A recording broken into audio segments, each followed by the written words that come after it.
Beautiful. Welcome to this gathering hosted by the Unitarian Universalist Church of Bowling Green. Whether you are here in person or online, we are so glad that you are joining us today. My name is Gail Renfro, and I will be your service associate today. Please take a moment to set your cell phones to silent so that we can be fully present with one another. And we want you to know that we are a welcoming congregation. Whoever you are, however you identify, wherever you are from, and whoever you love, you are welcome here. Our Sunday services are different each week so that we can honor and learn from our wide array of traditions and beliefs. Today, our speaker is Reverend Phil Lund, who will be speaking about Unitarian Universalism, the good parts version. For Unitarian Universalists, the flaming chalice is a symbol of the light of learning and the love of our community. As our congregation's chalice is lit, we invite you to light your own chalice at home. This morning, our chalice will be lit by John Foreman with assistance from Kai Renfro.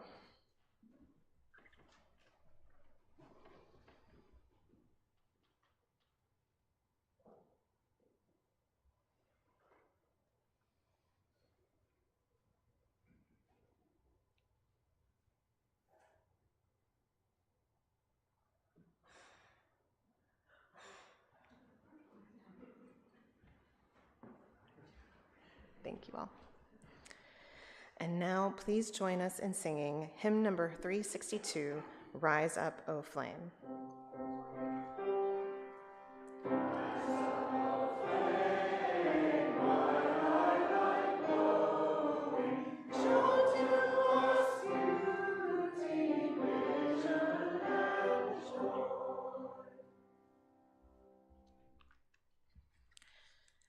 This morning, Jareth Renfro will be giving our opening reading.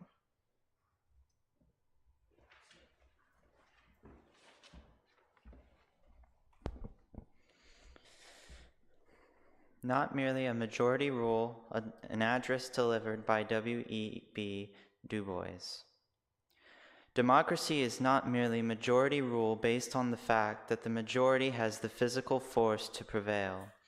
It rests upon the fact that when we have proven knowledge interpreted through the experience of a large number of individuals, it is possible through this pooled knowledge and experience to come to decisions much more fundamental and much more far-reaching than can be had in any other way. The people participating effectively in this pool of democracy must be alive and well. They must know the world which they are interpreting, and they must know themselves.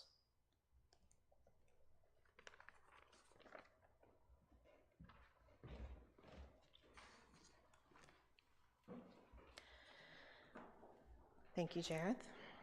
And now please rise in body or spirit as we sing together, Come, Come, Whoever You Are.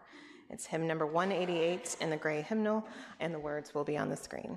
I'm going to sing this through to get the tune in your head, and I will start, and I have positioned people strategically about it. So you can follow them, we'll do it around, okay? Whoever you are, wonderful worship, lover of me, ours is no caravan of despair. Come, yet again, come.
sounded nice. Good job, guys. Thank you, helpers, as well, for leading us. It is hard to do rounds without leaders like you all in the crowd, so thank you. Today, please join me in a responsive reading by Sherry Woodbury. I will read the regular type on the screen, and please respond with the words in italics. Again, we reground ourselves here in our highest values. Love is the center and foundation of the sacred. Love is the power that holds us together as a community. As we enter in, let us open our hearts to the healing power of liberating love. Because love is not only something we receive, but something we practice in community. Let fall away all that might distract us from the wholehearted practice of love. Let us be accountable to one another for doing the work of living our shared values through the spiritual discipline of love. As we continue to listen and learn, to act and grow. May each unfold in wholeness. Both deeply loving and truly loved. And now, as the children go to their own religious exploration, please remain seated as we sing them on their way with hymn number 413, Go Now in Peace.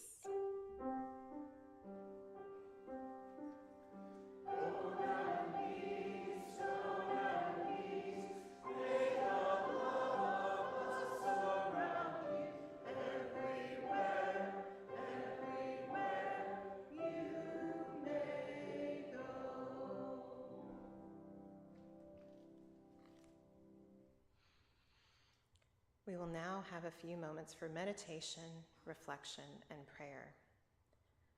The singing bowl will lead us into silence. After the silence, you're invited to join in the song Spirit of Life, which is hymn number 123 in the gray hymnal, and the words will be on the screen.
As mentioned earlier, Unitarian Universalists have a wide array of beliefs, and the speakers at our Sunday services come from many traditions.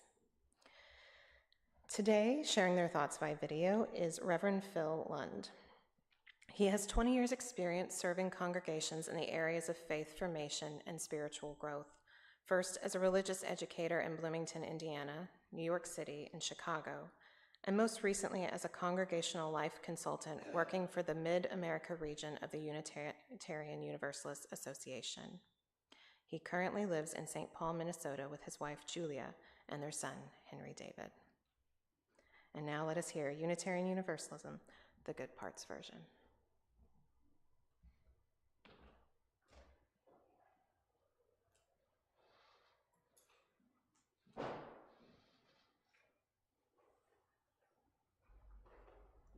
Have you ever watched a movie or read a passage in a book and had the feeling that you'd either seen or read it before? It's happened to me, and I'd like to tell you about one particularly memorable experience of that. It was while I was preparing for a generative conversation with my fellow Mid-America staff members. Generative conversations, by the way, are a practice we on our staff group engage in where once a month we consider something beyond our usual work-related stuff and have a conversation about it. The goal is to broaden our perspectives and give us the opportunity to explore topics we might otherwise miss. Often we'll follow the suggestions of our larger association and cover something like the UUA's Common Read. For this specific series of generative conversations, we were looking at the 2019-20 Common Read, An Indigenous People's History of the United States by Roxanne Dunbar Ortiz. For this conversation, we were covering Chapter 4, Bloody Footprints. As the title suggests, it's a pretty brutal chapter, chronicling the various atrocities committed by the earliest European settlers of North America. One passage in particular caught my attention. It was about a pre-dawn attack on Mystic Fort in the Connecticut colony that left over 500 members of the Pequot tribe dead. Here's a description from the young reader's version of An Indigenous People's History of what took place on May 26, 1637. Pequots were living in two forts. In one fort were mainly Pequot men. In the other were primarily women, children, and elders. Mercenary Captain John Mason targeted the latter. Slaughter ensued. After killing most of the Pequot defenders, the soldiers set fire to the structures and burned the remaining people alive. This event is known as the Mystic Massacre, and although I've never heard of it by that name, I had the feeling I'd read about it before. The story was similar to something I had run across while exploring my genealogy, something I've been really getting into for a few years. I immediately logged on to my Ancestry.com account and began searching for relatives that lived in the Connecticut colony around that time. In a source called The Genealogy of the Thrall Family to the year 1862, I found this passage about my 9th great-grandfather, William Thrall, who was born in England in 1605 and died on August 3rd, 1679, in Windsor, Connecticut. Windsor was required to furnish 30 men for the offensive war against the Pequods, the names of only 15 of whom can now be found. William Thrall, our ancestor, was one of the 15. The battle was fought on the 26th of May, 1637. The danger was imminent, and so complete the victory that caused universal rejoicing throughout New England, and a grant of land was given to each soldier and officer. And to this day, the memory of an ancestor who was in the Pequod fight is an honorable heirloom for every Connecticut family. Whew, I was stunned. My ancestor was one of 30 men who committed an act that is now considered by many scholars to be genocide. In addition, he was rewarded with 50 acres of land in Windsor. Not only that, but the practices used by the colonists during the Pequot War became the blueprint for the treatment of native peoples throughout North America. Roxanne Dunbar Ortiz writes that this way of war, forged in the first century of colonization, destroying indigenous villages and fields, killing civilians, ranging and scalp hunting, became the basis for the wars against the indigenous across the continent into the late 19th century. Far from being an honorable heirloom, this chapter of my family's history is a blood-stained relic, a blow to the good parts version of an unexamined belief of mine, that my ancestors were numbered amongst those we once lauded in the hymn, "Bring, O Past Your Honor," pioneers undaunted who, full of frontier courage, made their way across this land. And yet there are other parts of my ancestry that could be considered honorable heirlooms. For example, I recently discovered that I am related to one Gerhard Hendricks, who 50 years after the Mystic Massacre signed the very first protest against slavery on this continent. Here's what I found out about the Germantown protest. The 1688 Germantown Quaker petition against slavery was the first protest against African American slavery made by a religious body in the English colonies. It was drafted by 4 Quakers, including Gerhard Hendricks, living in Germantown, Pennsylvania, on behalf of the Germantown meeting of the Religious Society of Friends to raise the issue of slavery with the Quaker meeting which they attended. The men gathered and wrote a petition based upon the Bible's golden rule, "Do unto others as you would have them done, do unto you," urging the meeting to abolish slavery. It argues that every human, regardless of belief, color, or ethnicity, has rights that should not be violated. This petition was the first American document of its kind that made a plea for equal human rights for everyone.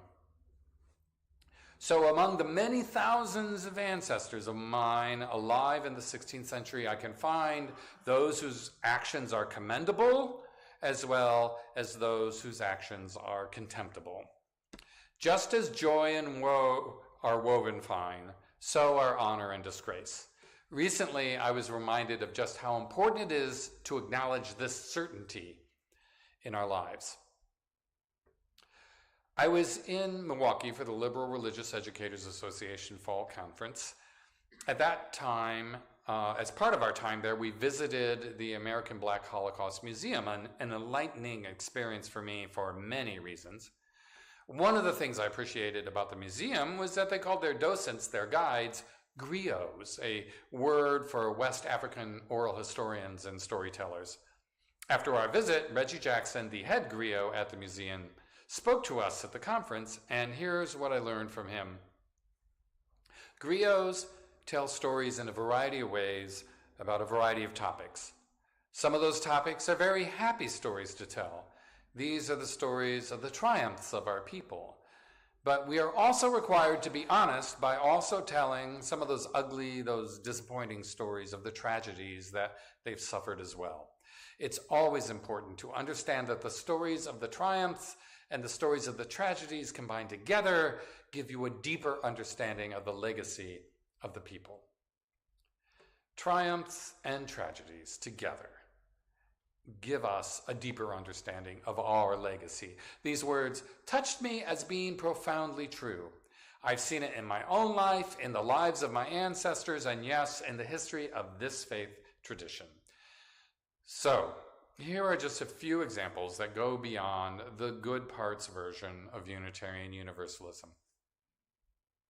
You might think that both Unitarianism and Universalism, two of the more progressive faith traditions in the United States, would have been unequivocally against slavery.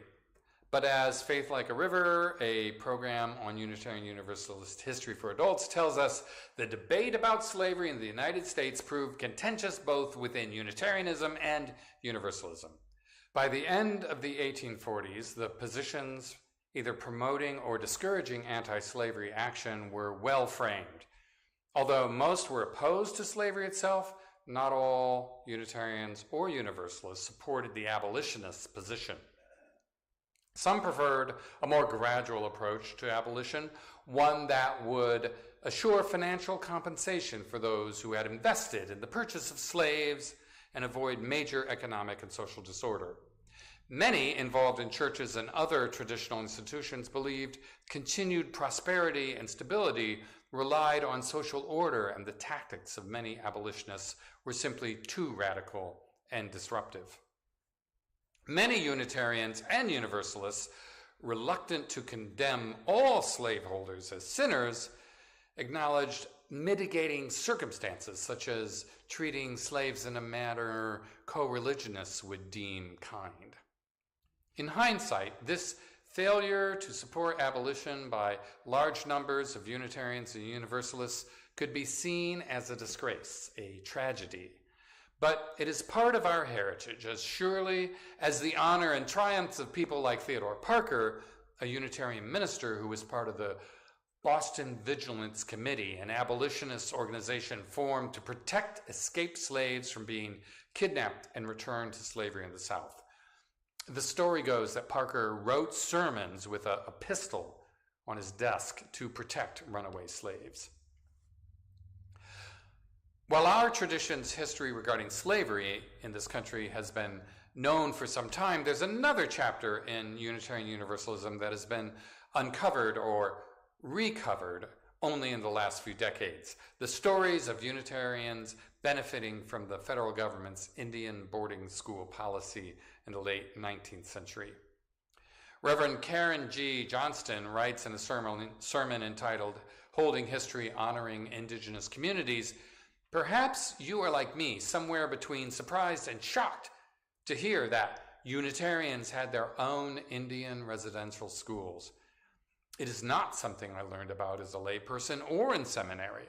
However, it has been duly and proudly recorded in contemporary materials that Unitarians were involved in the establishment and management of a number of such schools in the 19th century." And she goes on to quote Reverend Dana Stiver. "Early Unitarian writings indicate that many Unitarians propagated or at least remained complicit in the popular idea that westward expansion of the American frontier marked an advance of civilization over the savagery of native peoples." Indeed, Unitarian minister Henry F. Bond, who ran the Montana Industrial School for Indians with his wife, is recorded as saying this about the Crow students there. "They are all bright, promising boys. How such good-appearing fellows come of an ignorant, lazy, squalid, orphaned race is a constant surprise to us. I shall dread the time, if it comes, when they slip back into their old abodes and possibly leave." Bond's words are a continuation of the colonial narratives that fueled atrocities like the Mystic Massacre, ugly stereotypes that encourage the views of natives as untrustworthy, bloodthirsty savages who needed to be reformed through conversion to Christianity. Yet, another tragedy from our past, and while it may not qualify as a triumph, the UUA's solidarity in the middle of the last decade with the water protectors at Standing Rock in North Dakota demonstrated a marked transformation in how white Unitarian Universalists interact with indigenous peoples. My final example is more recent. It involves not one, not two, but 3 General Assemblies, the annual gathering of Unitarian Universalists from around the country. And much of this history that I'm about to share comes from the UUA's Common Read for 2022-23, Mistakes and Miracles, Congregations on the Road to Multiculturalism by Nancy Palmer Jones and Karen Lynn. We pick up the story in 1969, where a third of the attendees at General Assembly are people of color. For those of us who've attended GAs in the last decade or so will attest, the vast majority of attendees are likely to be white, way more than 2/3. What was going on in the late 60s that brought so many people of color to this annual gathering of UUs? My understanding is that the involvement of white UUs in the civil rights movement had caught the attention of people of color and brought them to our association. And the UUA had responded by earmarking $1 million of its budget to the Black Affairs Council, or BAC, money to be distributed in annual installments over 4 years. But in 1969, the delegates at GA voted to also distribute some of the money to another group, Black and White Action, BAWA, an integrated organization. This was seen as a betrayal by the Black Affairs Council, resulting in a walkout by hundreds of black delegates, other people of color, and white allies. Many of those who walked out never returned. And the UUA has never again had a General Assembly where 1/3 of the attendees were people of color. Nearly 30 years later, the delegates at the 1997 General Assembly passed a resolution called Towards an Anti-Racist Unitarian Universalist Association, which, among other things, lifted up the faith's successes and failures in the struggle for racial justice. Ultimately, the resolution asserted that to be true to the call of Unitarian Universalism, we Unitarian Universalists must dismantle systems of hatred, discrimination, and supremacy rather than perpetuate them. This resolution put the work of becoming an anti-racist, anti-oppression, multicultural institution at the center of the UUA. And these words from the association's Leadership Council during Reverend Bill Sinkford's presidency get to the heart of that work. With humility and courage born of our history, we are called as Unitarian Universalists to build the beloved community where all souls are welcome as blessings and the human family lives whole and reconciled. 20 years later, the Unitarian Universalist Association was still trying to live into this vision of the beloved community. A series of events in the spring of 2017 revealed that the association's dream of becoming an anti-racist, anti-oppression, multicultural institution was still, for many people of color, just that, a dream. A flawed hiring process in the Congregational Life staff group, my staff group, revealed that the inner workings of the association still, to a great degree, favored white candidates for leadership positions. UUA President Peter Morales, along with 2 white male leaders, resigned their positions, and the UUA board appointed 3 black leaders to serve as co-presidents until June of that year, when a new UUA president would be elected at General Assembly. The 3 interim co-presidents, Reverend Sophia Bentoncourt, Reverend Bill Sinkford, and Dr. Leon Spencer, shared their final report about the fallout of the hiring incident to the 2017 General Assembly. At the end, Reverend Bill Sinkford closed with these words: "The final message we would pass on is a message of hope. There is reason that people of color have become Unitarian Universalists. From the very beginnings of this faith and still today, there's a fundamental hope in our values and our aspirations that speaks to persons across the boundaries of race and culture and language and economic circumstance and ability. It is the empowerment of our Unitarian legacy and the love of our Universalist promise that draw people to us and keep us here. It is our culture and not our theology that has been our biggest obstacle. And because that is true, our final message is a message of hope. We can change our culture if we have the will to do it." We are currently living out this chapter of our faith's history, and it remains to be seen whether we have the will to do it or not, whether the outcome will be a tragedy or a triumph. Nancy Palmer Jones and Karen Lynn offered this perspective on what it will take to create the beloved community we Unitarian Universalists aspire to. They write that all humans have this streaky nature, a mix of beauty and brokenness, that if taken into the Unitarian Universalist souls as core beliefs, this idea that all of us humans are embodiments of beauty and brokenness would indeed compel our Unitarian Universalist communities toward racial inclusion. Honor and disgrace, triumph and tragedy, beauty and brokenness, all parts of our past our present, and our future. The good parts version of Unitarian Universalism tells only half the story. Let us never be afraid to tell our whole story, for that will be the story of the beloved community where all souls are welcomed as blessings and the human family lives whole and reconciled.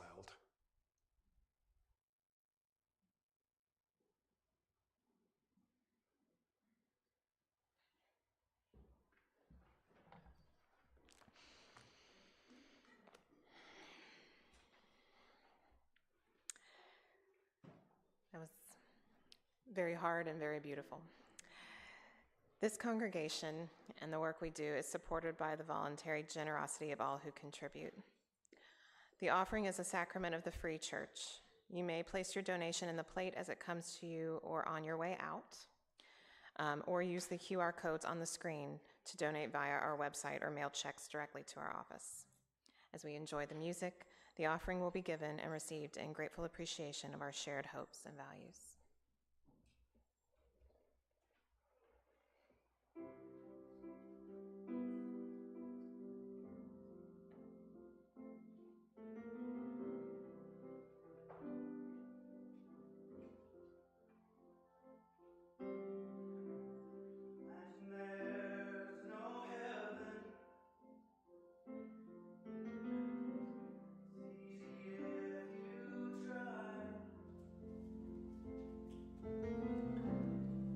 No hell below us, above us only sky. Imagine all the people living for today. Imagine there's no countries. It isn't hard to do. Nothing to kill or die for. No religion too. Imagine all the people living life in peace. Ooh, may say I'm a dreamer, but I'm not the only one. Hope someday you'll join us, and the world will live as one. Imagine no possessions. I wonder if you can. No need for greed or hunger. A brotherhood of man.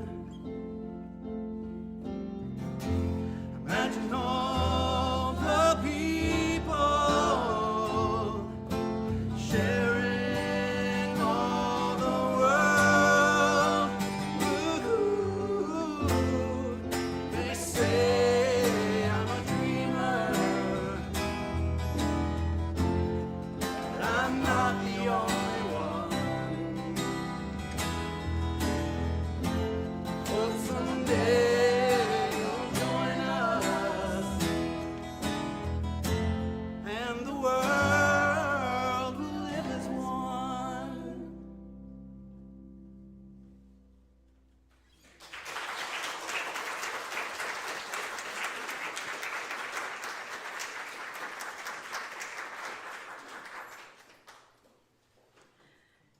We thank you for these gifts of offering. May we use them wisely in the service of our congregation and our community. Community news. You can check out all of our announcements on our website, uucbg.org. And you can also contact office@uubgky.org to get weekly emails with our upcoming announcements. For this week, we will be having refreshments in the lobby after service. Also, just wanting to let people know we've got service coordinator training. We had our first training this morning before service, and next week, if you are interested in doing service coordination, we are having training after service next week. This is a lay-led community. It's all thrown in. I am not, for those of you who are new, I am not a professional. I don't do this every week. It's all everybody chipping in to help out, and we're happy to let people know how to pitch in as they can. Also wanted to make sure everybody knew there is a League of Women Voters Saturday, March 16th at 2 p.m. at the Lisa Rice Library. It is their annual meeting where they're not only talking through what they've done in this past year, but big events coming up. It is an election year, and so if you are interested in helping out, go check it out. Next Sunday, the Spiritual Explorers group will be presenting the magic of small groups.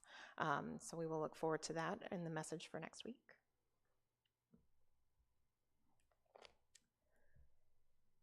All right.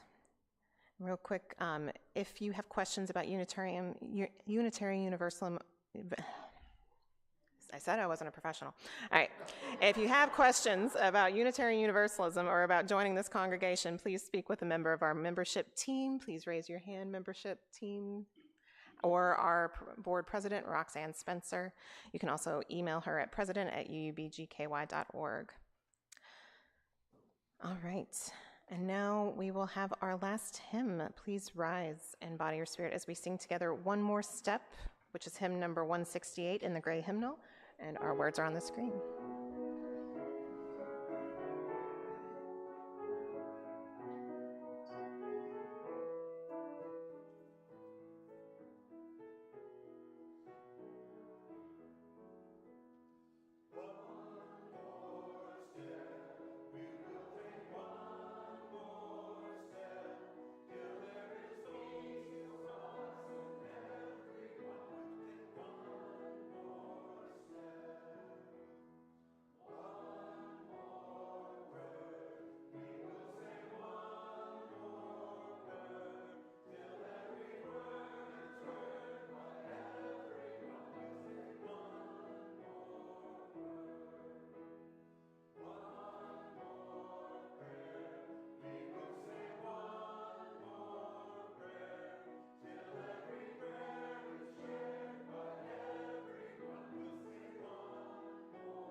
And now, Jareth Renfro will be giving our final reading.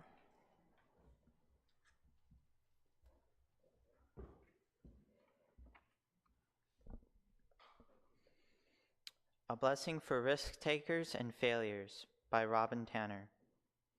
Blessed are they who fall in the mud, who jump with gusto and rip the pants, who skin the elbows and bruise the ego, for they shall know the sweetness of risk. Blessed are they who make giant mistakes, whose intentions are good but impact has injured, who know the hot sense of regret and ask for mercy, for their hearts will know the gift of forgiveness.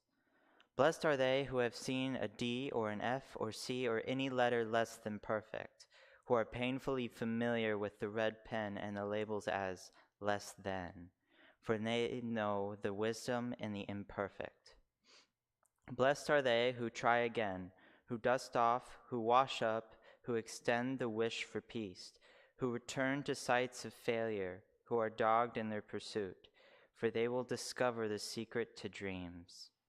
Blessed are they who refuse to listen to the naysayers, for their hearts will be houses for hope. Blessed are they who see beyond the surface of another, for they will be able to delight in the gift of compassion.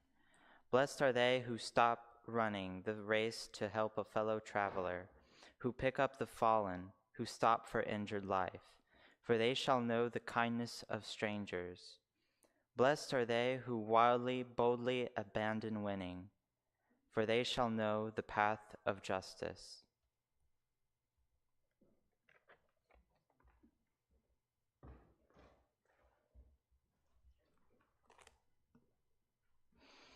Thank you. We now bid farewell to those who have joined us online. We hope you found this service meaningful, and we invite you to join us again, either in person or online. Be well and go in peace.